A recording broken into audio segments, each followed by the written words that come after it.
Hey guys, it's 2:10 p.m. I didn't go to bed until like 6:30 a.m. For a lot of reasons, like my brain wouldn't. Do you ever get those blockages where like now, where you know you should be doing something, you should be moving to go somewhere, but you physically can't bring yourself to?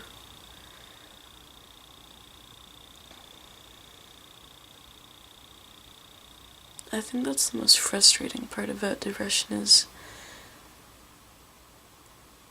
how physical it can be. In like not doing homework, in not getting out of bed, not going to sleep, and so your whole life is sort of almost on rewind. It's so slow and sluggish and behind. I don't know. This particular bout started, winter break was really nice. Lots of chillness, lots of happiness, a really good lack of anxiety for a few weeks even, because suddenly I was out of the stress of school. But, I don't know, this particular bout started about a week ago, right before, my twin sibling left for the city again. I was just talking to my mom, and in the middle of a sentence, in like the middle of a word, it just came back and like hit me with the force of a brick wall. And I hate depression's power to do that. I hate depression's ability to be so unforgivingly unpredictable. I don't know if I'm gonna edit this. I may just like leave chunks, which makes me really uncomfortable. I want to have like total control over everything, but I feel like this is something I need to do. I feel like this is something that the world needs more of. So I'm gonna start doing these. The periods in between depression bouts, which are like months long and stuff.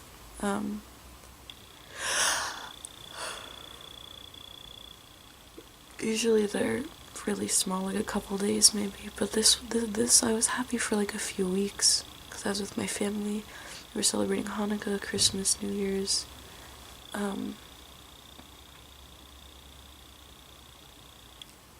So when it came back, full force especially, it's really unsettling, but it felt comfortable to me. It almost felt comforting, like depression is something that never leaves, so it feels like home.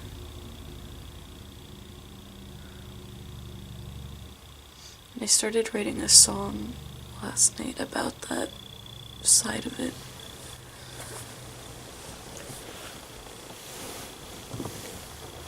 I don't really know what I'm gonna do with it yet, because parts of it just turned into a slam poem, and it's not really... I don't know, I was listening to a lot of Melanie Martinez, like her older stuff, her non-published stuff, like her cover of Creep, and I started hearing these things about depression take lyrical form, and I started writing them down. Trigger warning, it has some allusion and metaphor to domestic abuse and violence. The cold, she keeps me warm. The ashes become bones as she digs me deep. I'm hers to keep. The coldness is a home. Her walls so warm as they burn the dirt. Stop, drop, and stay. Sleep is so soft when you can't run away. I'm sleepy. It hurts. But it's safe when she hits me. It means something missed me. As fucked up as it sounds, there's peace when she's in town, because she held me when no one ever did. But I'm just a kid. The problem with cold is that it lives inside you. The farther you reach, the higher she climbs to cover the sun. She lives in your gut and your lungs and swallows the warmth of love like gumdrops, then starry-eyed tells you that there was none to give. I've never breathed before, I've never turned a key before, I've never been free before, I've never been me before. Not really. Because every step I take will wake her, sleeping in the next room, one eye always open. Depression. I try not to say her name. Depression. I want to put her in her place. But how can I do that when she has built a home of heartstrings, and I break every time she stands? I don't want to stay here anymore, but she never leaves. There's a kind of tired that tells you not to sleep at night. See, it's kind of a mess, but parts of it could be a song, I don't know.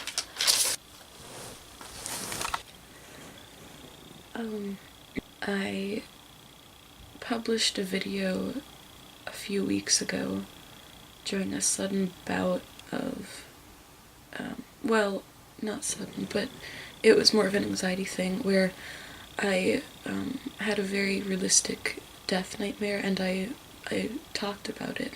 I don't know why out of all the kinds of anxiety on earth I had to be stuck with this one, if it's because it's so real. And I put it up on my channel, and then I made it unpublished because I'm very controlling about my public image, and I want people to see me in a certain way. When I make my videos, there's always a part of me that's selfish in that I want people to watch my videos and I want views. I don't do all of it for me necessarily, which is something I need to work on. But, I feel like this stuff is stuff that if I would have seen, it would have helped me, and I think I might start doing these. I want to leave them mostly unedited. I want to become comfortable with the discomfort of the honesty of myself. Also, when I make these videos, it gives me something to do, and it gives me something to work for. Like, getting my notebook for this video just got me out of bed. And, if I document something, I'm held to it, and one of the major non-official ways to treat depression is to create goals for yourself, starting really, really small. So I think today I'm going to try to clean my room a bit, and I want to make sugar cookies. See, you know how much in my other videos I have so much trouble talking? And like in real life when I, to my friends and to my peers and stuff? Well, just now, when I wasn't trying to be presentative, when I wasn't trying to make people see me and think a certain way or believe a certain thing about me, I'm fine. It's so cool.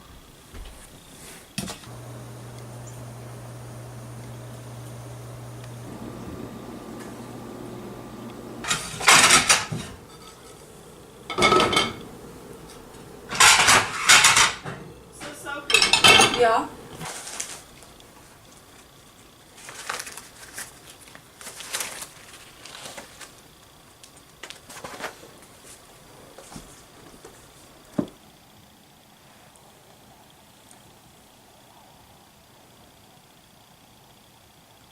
As I was cleaning, I realized that I forgot to do what I was supposed to do for the theater department.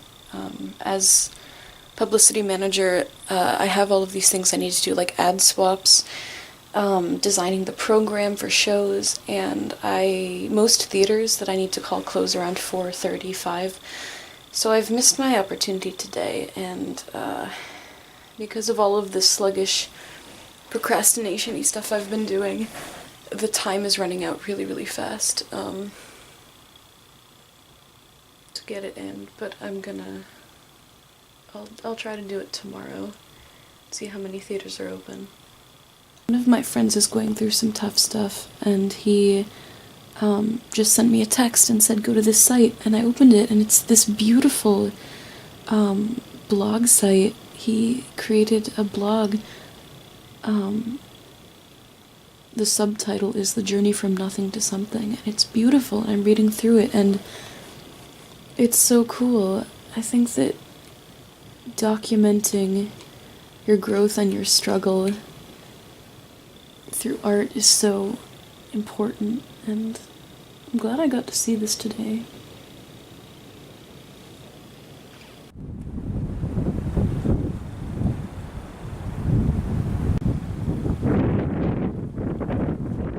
So I just saw a film called Florence Foster Jenkins, I think, with Meryl Streep, which was really cool.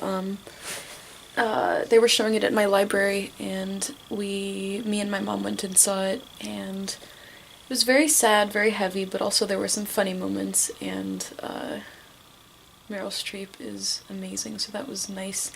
Got me out of the house, motivated me to shower, so now my hair, this is how my hair should be. It's like curly and nice and tall, and so yeah. I think one of the reasons I don't talk about my depression with my family is like, when people know I'm not okay, it upsets them, and I'm not okay like 90% of the time. So it's not something, like, I catch myself doing these things like, oh yeah, I'm okay, and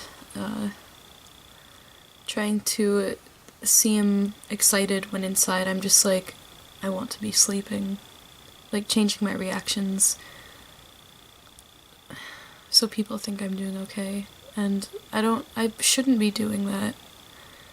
I just can't deal with hurting people. So that's just some food for thought. You know when you're at a slumber party and you have an itch and it's late at night and everyone's trying to sleep and you feel like the rustling of your sleeping bag will wake someone up? So you just ignore it until one person in the slumber party starts moving around or turning over or itching, and suddenly people across the entire room do it, and there's like this 1 minute period of just because when you express, you allow others to do the same, which is why YouTube is so valuable and why sharing your stories is so valuable. I don't know, I've been thinking about that metaphor for a few days now. I think it's cool. But yeah, it's hard to do mental illness when you have a family of 5 kids, because everyone has their own stuff and everyone's gonna worry about everyone, and it's loud and not personal, and it's difficult, but it's good when you have that support too. Okay, so the movie was a bad idea because it just got us, because my mom works at our church and she'd gone to a funeral earlier today, and so we've just been talking about like loss and family, and it's just like, yeah? Yeah, that was a really good line. Yeah. And my little brother's gonna sleep with me tonight in my room because I need something to anchor me down to the reality of like getting sleep, because I didn't go to bed until like 6 a.m. this morning, so maybe that'll help, but I'm just...